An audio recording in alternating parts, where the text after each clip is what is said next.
want you to look deep inside yourself. I make bad decisions. And you're still choosing to do this nonsense. And whether or not there's supposed to be 5 people in the cell or 2 people in the cell, they will put 5 people in that cell. What have you been doing with your life? Do you know how many 20-year-olds are at the prison? I will sentence you. This 20-year-old is staring down a life sentence for aggravated robbery. And while he was out on bond, he somehow landed himself right back in court, apparently chasing trouble harder than he's chasing freedom. He's breaking down in tears, but Judge Boyd isn't moved by the performance. By the end of this hearing, she lays out a choice that could change everything. Watch until the end to see what's really on the table. Drop your thoughts in the comments if you enjoy Judge Boyd's courtroom moments.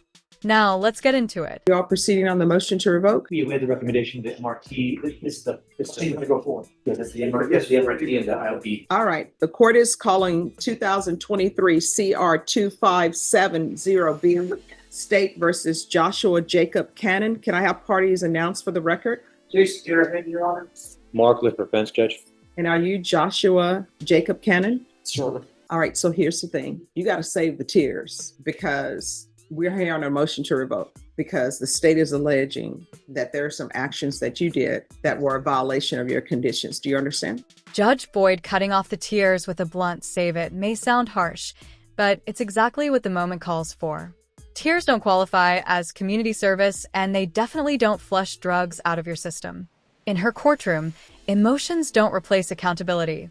Actions do. All right. So are you the same Joshua Jacob Cannon who was placed on deferred adjudication in 2023 CR 2570B for the offense of aggravated robbery on June 12, 2023 for a period of 10 years? Is that you? Yes, Your Honor. All right, state. Yes, Your Honor. And we're proceeding with number 2, that is the second to last number 2. Okay. There's a violation of condition number 2 on or about the 16th day of August 2024. Bear County, Texas, they did a Joshua Jacob Cannon and then there commit to the illegal use of controlled substance, namely marijuana, violation of condition number 2. How do you plead to that? True or not true? True. Waiver any violation.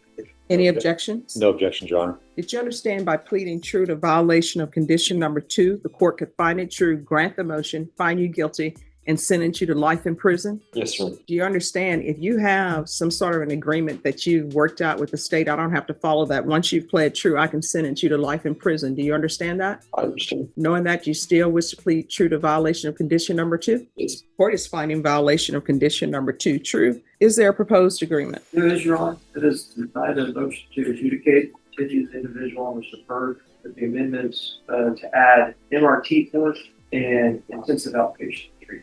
All right. Is that the proposed agreement? It is, Your Honor. All right. Let me ask you something. Do you want to go to prison? Okay. Then why are you doing this?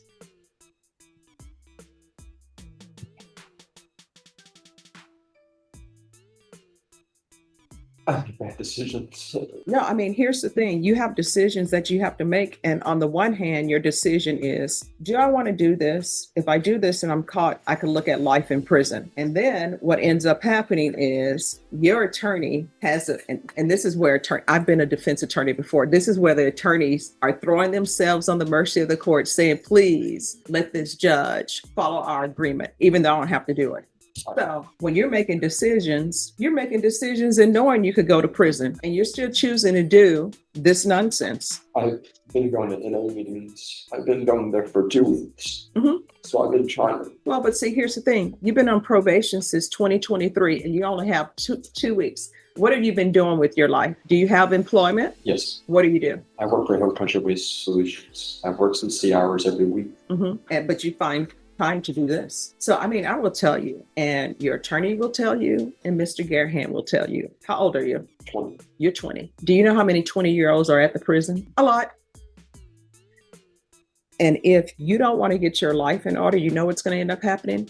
You're going to be at the prison. I will still remember you because I remember all the people who come through here. But you know what everybody's going to say? Oh, well. And this is what I can tell you about the government. The government may not have money to build state hospitals, but they will always find money for the prisons. And whether or not there's supposed to be 5 people in the cell or 2 people in the cell, they will put 5 people in that cell. They will put 6 people in that cell because they're not going to let you just be out here and say, oh, well, you know, it's overcrowded, so we don't have another jail, so we'll just let him be out here. That's not the way it works. And he can tell you that's not the way it works. And if you're drug tested today, are you going to be positive?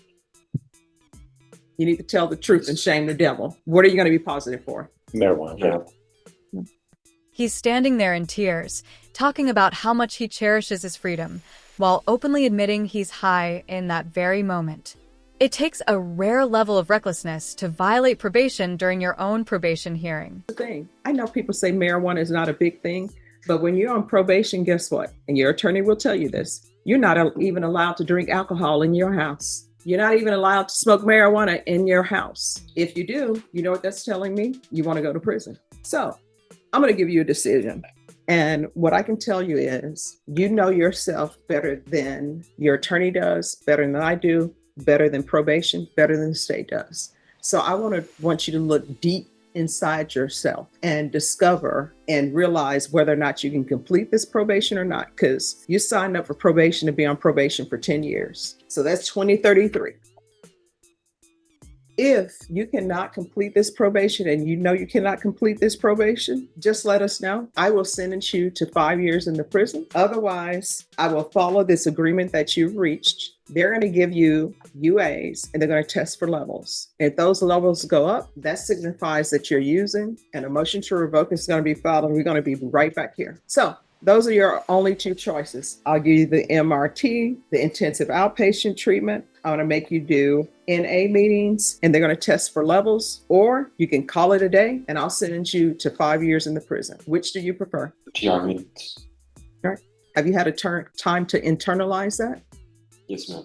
All right. Because I will tell you, the state will tell you, I've sent 20-year-olds to prison before. And Judge, I know he's very emotional right now, but when I've talked with him, he has conveyed he needs help. I mean, he has been self-medicating. He got in a real bad accident about 1.5 years ago, jacked up his hip, no excuse, but he needs help to figure out not doing that. I mean, he takes full responsibility, Judge. All right, probation. I'll deny the and I'm sorry, probation. Are you recommending this as well? Yes, Judge. All right, the court will deny the motion, alternate conditions to include the MRT, IOP, and I'm going to want UAs, test him for levels, and he's going to do sober support meetings, 30 and 30 days, and your levels should start going down. Do you understand? Yes, ma'am. Is there anything else you need from the court to be successful? No. Judge, often do you want the those ways How often are you, because it's marijuana in his system? every 2 weeks? All right, so there's going to be UA every 2 weeks until he presents with a negative UA. Is there anything else you need from the court to be successful? All right, we can go off the record. Here's the thing. Everything that you do from here on out, I'm going to help you with your decision making. If your actions could result in you being revoked and going to prison, you shouldn't do it. If your actions are like, maybe this is something I can get revoked for, maybe not, you shouldn't do it. Do you understand? Yes, ma'am. Because otherwise you're going to be at the prison, and either you are, first a motion to revoke will be filed. Either you're going to make bond or you're not. If you don't make bond, we'll bring you over dressed in orange. We'll hear it. And either you're going to get revoked or not. And either you'll end up in prison or not. Do you understand? Yes, ma'am. All right. Good luck to you. I honestly think Judge Boyd handed this guy a real lifeline, but she kept the consequences close enough to remind him what's at stake. He chose to remain on probation until 2033, meaning he has to stay clean for the next decade or risk facing a potential life sentence. That's a long road with zero room for mistakes. Do you think he'll actually make it to the finish line? Drop your thoughts in the comments. And as always, thanks for watching. Don't forget to like and subscribe. Take care.